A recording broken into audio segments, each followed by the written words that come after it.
இயேசுவில் அன்புக்குரியவர்களே, அமைதி வேண்டுமா? தான் எதற்காக அந்த மண்ணுலகில் வந்தேன் என்பதை முழுமையாக எல்லோருக்கும் எடுத்துரைக்கின்ற அற்புத செயலை செய்கின்ற ஒரு செயலாகத்தான் இன்றைய நற்செய்தியும் அமைந்திருக்கிறது. நான் அமைதியை ஏற்படுத்தவா வந்தேன் என நினைக்கிறீர்கள்? பிரிவினையை ஏற்படுத்த வந்தேன் என்று ஒரு எதிர்மறையான கருத்தை கூட இங்கு சிந்திக்க இறைவன் அழைப்பு விடுக்கின்றார். எனவே அமைதியின் மகத்துவத்தை அறிந்து கொள்ளலாம். வாங்க, அமைதி வேண்டுமா? வார்த்தையோடு கடந்து சென்று சிந்திக்கலாம். Praise the Lord. இயேசுவுக்கே புகழ், இயேசுவுக்கே நன்றி. இறைவனின் அருட்கரமும் அருளாசிரும் உங்களோடும் உங்கள் குடும்பத்தோடும் நிறைவாக தங்கிட உங்களை நான் வாழ்த்துகிறேன்.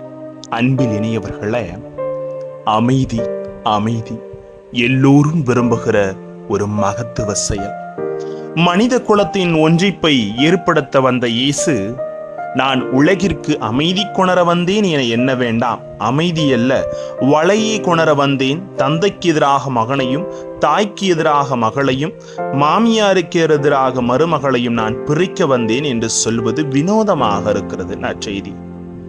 பிரிப்பவர்களை பிரியர்கள் என்று சொல்ல மாட்டார்கள், பிரித்தாளுபவர்கள் என்று தான் சொல்லுவார்கள். பிரித்தாளும் கொள்கை என்று கூட சொல்லலாம். இயேசுவை அந்த பட்டியலில் சேர்த்துக் கொள்ளலாமா? கண்டிப்பாக முடியாது.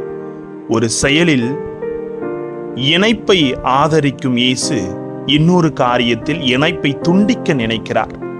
இயேசு முன்வைக்கும் பரிவும் பிரிவும் துண்டிப்பும் தொடக்கத்திலேயே முன் குறித்து வைக்கப்பட்ட பகைமையை குறிக்கிறது. தொடக்க நூல் 3:15 சொல்லுகிறது, உனக்கும் பெண்ணுக்கும் உன் வித்துக்கும் அவள் வித்துக்கும் பகையை உண்டாக்குவேன்.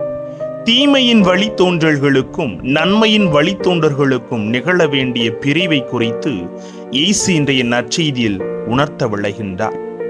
ஒரு வீட்டில் தந்தை இறையாட்சியின் மதிப்பீடுகளையும் மகன் உலகின் மதிப்பீடுகளையும் கொண்டிருந்தால் அங்கு ஏற்படும் எதிரெதிர் கருத்து வேறுபாடுகளை இயேசு வரவேற்பதை அமைதி அல்ல, வலையை கொணர வந்தேன் என்கிறார். அநியாயத்தை ஆதரிக்கும் இரு உள்ளங்கள் மத்தியில் கருத்து வேறுபாடுகளுக்கு வாய்ப்பில்லை. அவர்கள் கூட்டமாக அநியாயத்தை முனைப்போடு செய்வதிலேயே கவனம் செலுத்துவார்கள். அனைத்தும் சுமூகமாக போகிறது என்ற எண்ணத்தில் அவர்களுக்கு அமைதியான தோற்றத்தை தரலாம். ஆனால் காலப்போக்கில் அந்த அமைதியின் தோற்றம் நிலைத்து நிற்காமல் மாய்ந்துவிடும்.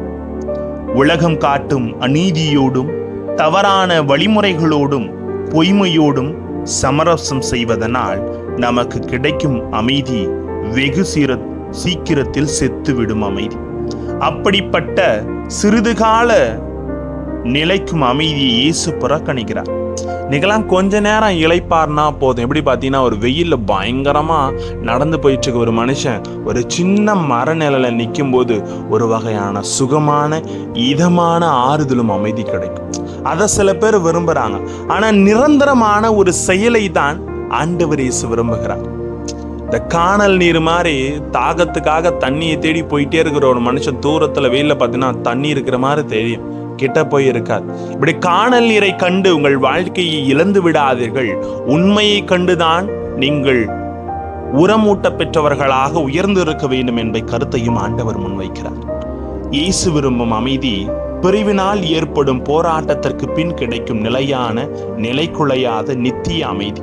தவறான நிலைப்பாடுகளுக்கு எதிராக சரியான நிலைப்பாடுகளை விதைப்பினால் விளையும் அமைதி.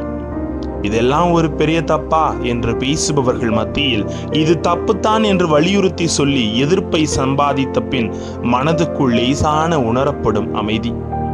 அப்படிப்பட்ட அமைதியின் சொந்தக்காரர்களாய் நாம் மாற இறையாட்சியின் மதிப்பீடுகளுக்கு என்றும் சார்பெடுத்து வாழ முயலவே இறைவன் அழைப்பு விடுக்கிறார். எதையும் ஒதுக்கி பார்த்தோம்னா வாழ்க்கையில எதுவுமே கிடைக்காது.